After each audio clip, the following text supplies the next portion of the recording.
To begin the first procedure of the experiment, we will need to determine the mass of both our friction trays. Notice that one tray has a cork-covered bottom, while the other tray has a felt-covered surface.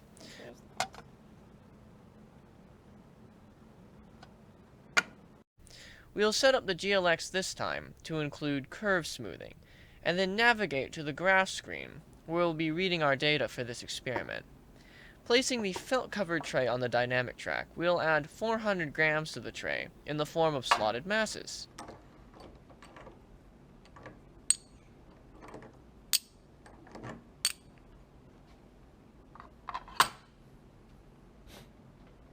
To initiate data collection, we will press the play button on the GLX. Then we must make sure to calibrate the force sensor by pressing the 0 button while nothing is attached to the pulling hook.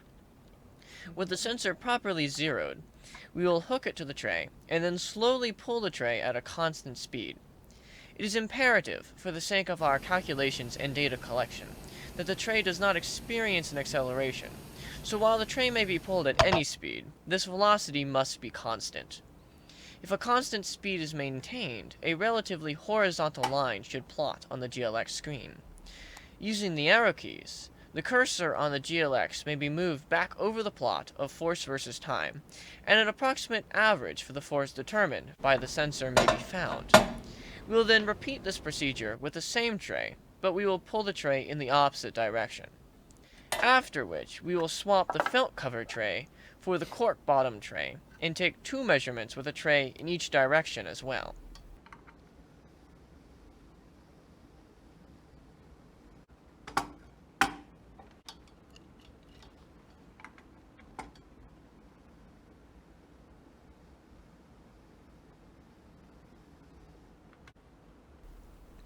With the cork tray still on the dynamic track, we can start the second procedure for the experiment.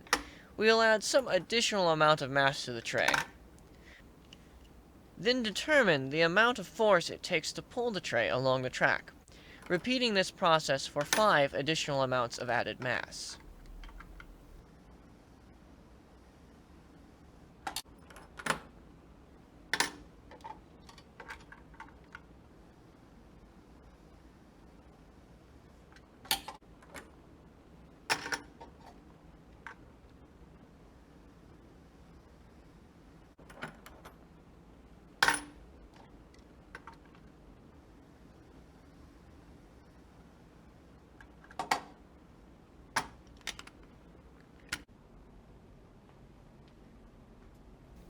Finally, for the third procedure, we will begin by raising one end of the track using a stand equipped with a special clamp.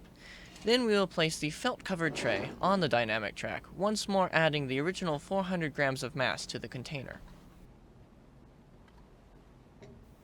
It is very important that the tray with the mass does not begin to slide down the inclined dynamic track on its own.